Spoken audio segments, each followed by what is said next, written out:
दोस्तों आप सभी का स्वागत है आपके अपने YouTube channel study channel MP में। और आज हमारा टॉपिक है क्लास 12th केमिस्ट्री की श्रृंखला को आगे बढ़ाते हुए चैप्टर 3 में आणविक चालकता क्या है। और इसके पहले हमने बताया था तुल्यांकी चालकता, तो आप लिस्ट में कृपया वीडियो जाकर देख सकते हैं।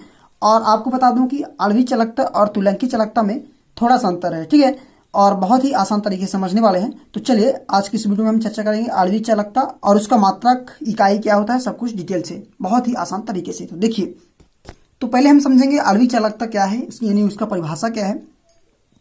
तो किसी विद्युत अपघट्ट विलयन की, समझिए, किसी विद्युत अपघट्ट विलयन की आणविक चालकता उन समस्त आयनों की चालकता है जो 1 ग्राम मोल विद्युत अपघट्ट को VmL में विलय करने से उत्पन्न होता है। समझिएगा थोड़ा कि किसी विद्युत अपघट्ट, अब विद्युत अपघट्ट क्या है, जो आयनों यानी ऐसा पदार्थ जो आयनों में विभक्त हो जाए, यानी आयनों में टूट जाए, जैसे NaCl Na+Cl नेगेटिव में टूट जाता है, HCl H+Cl नेगेटिव में टूट जाता है, ये सभी क्या कहलाते हैं, विद्युत अपघट्ट कहलाते हैं।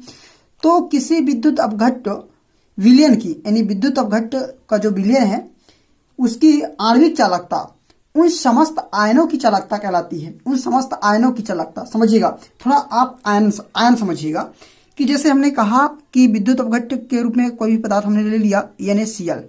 अब NaCl है, अब इसका जो आयन होता है, यानी जो आयनों में टूटता है तो क्या हो जाता है, Na+2 Cl नेगेटिव में बदल जाता है, ठीक है। जैसे HCl हो गया, HCl H+2 और Cl नेगेटिव में टूट जाता है, यानी ये आयनों में क्या हो गया, विभक्त हो गया। तो इन जो आयनों की चालकता है, ठीक है ना, यानी Na+2 और Cl नेगेटिव, इन दोनों की जो चालकता है वही कहलाती है, क्या कहलाती है, आणविक चालकता। चलिए परिभाषा देखिए कि किसी विद्युत अपघट्ट विलयन की आणविक चालकता उन समस्त आयनों की चालकता है जो 1 ग्राम मोल, देखिए तुल्यांकी चालकता में हमने पढ़ा था कि 1 ग्राम तुल्यांक विद्युत अपघट्ट को, ठीक है ना, 1 ग्राम तुल्यांक विद्युत अपघट्ट को VmL में विलय करने से उत्पन्न होता था, क्या तुल्यांकी चालकता में पढ़ा था। लेकिन यहाँ पर आणविक चालकता है, तो यहाँ पर क्या अंतर हो गया कि 1 ग्राम मोल हो गया, यानी यहाँ पर तुल्यांक ना होकर मोल हो गया, ग्राम मोल विद्युत अपघट्ट को VmL में विलय करने से उत्पन्न होता है, ठीक है ना। और इसे लैम्डा m से प्रदर्शित करते हैं। तो आपने क्या समझा दोस्तों कि यदि आप तुल्यांकी चालकता देखे होंगे पिछले वीडियो को हमारे, तो आपको समझ में आता होगा, यदि नहीं देखे तो देख सकते हैं, ठीक है।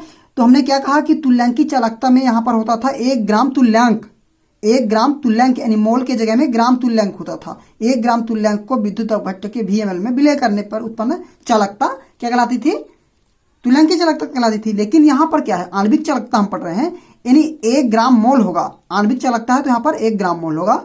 तो 1 ग्राम मोल विद्युत अपघट्ट को VmL में विलय करने से उत्पन्न होता है जो चालकता, वही कहलाता है आणविक चालकता, ठीक है। और इसे लैम्डा m से प्रदर्शित करते हैं, चूंकि यहाँ पर m है मतलब मोल को दर्शाता है, ठीक है ना, इसलिए यहाँ पर लैम्डा m से प्रदर्शित करते हैं। इसके बाद आपको क्या समझना है दोस्तों कि आणविक चालकता विशिष्ट चालकता व आयतन के गुणनफल के बराबर होता है, ठीक है। तो आणविक चालकता जो होता है वह विशिष्ट चालकता अर्थात प्रतिरोधकता, यानी प्रतिरोधकता को हम विशिष्ट चालकता कहते हैं और इसे कप्पा से अर्थात के से प्रदर्शित करते हैं।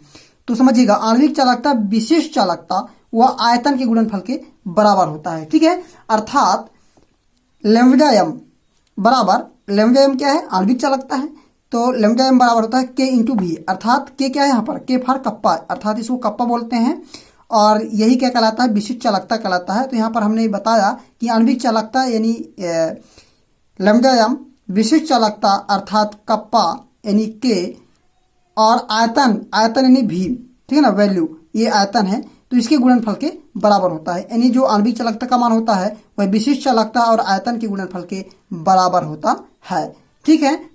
अब समझिएगा दोस्तों, हम आणविक चालकता का जो फार्मूला है वह निकालने जा रहे हैं। तो समझिए m मोल, अब m मोल मतलब m एक माना हमने कि स्मॉल m ग्राम मोल 1000 घन क्यूब सेंटीमीटर घन क्यूब विलयन में विलय हो। तो दोस्तों मैं थोड़ा आपको समझाने की कोशिश कर रहा हूं। यहाँ पर देखिए 10 ग्राम विलय पदार्थ 50 लीटर विलयन में विलय है, ठीक है ना।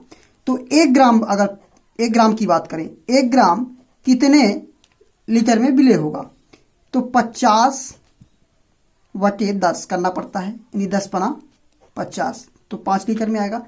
यानी हम कह सकते हैं कि 10 ग्राम यदि विलेय पदार्थ 50 लीटर में विलेय है, तो यदि 1 ग्राम की बात करें, यानी 1 ग्राम का निकालना है, तो हम इसको क्या करते हैं, भाग करते हैं, यानी 50/10 करेंगे तो 1 ग्राम का निकल जाएगा। ठीक है। और अगर फिर से निकालना चाहें कि 1 ग्राम विलेय पदार्थ 5 लीटर में है, तो 10 ग्राम कितने में होगा, तो 10×50 मल्टीप्लाई कर देते हैं। ठीक है।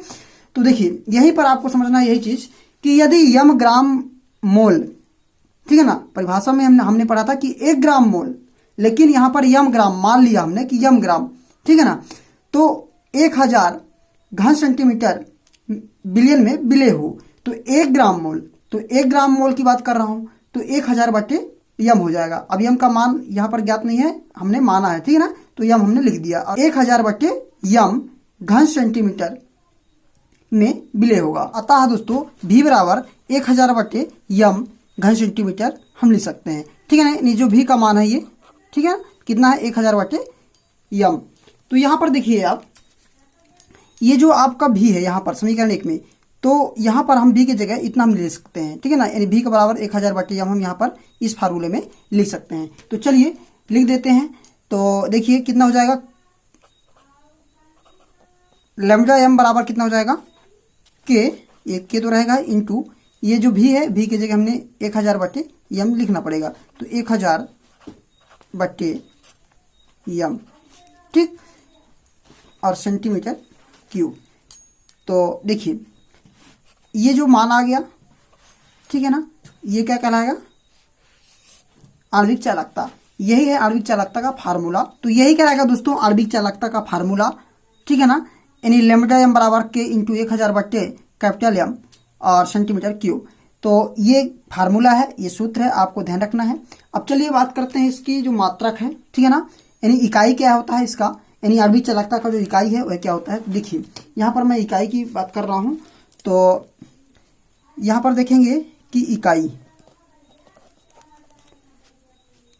के अर्थात कप्पा, ठीक है ना, तो ये के क्या है, कप्पा है, अर्थात विशिष्ट चालकता। और विशिष्ट चालकता का जो इकाई होता है वह क्या होता है दोस्तों, हमने देखा था पिछली वीडियो में कि ओम इनवर्स सेंटीमीटर इनवर्स होता है, ओम इनवर्स सेंटीमीटर इनवर्स होता है।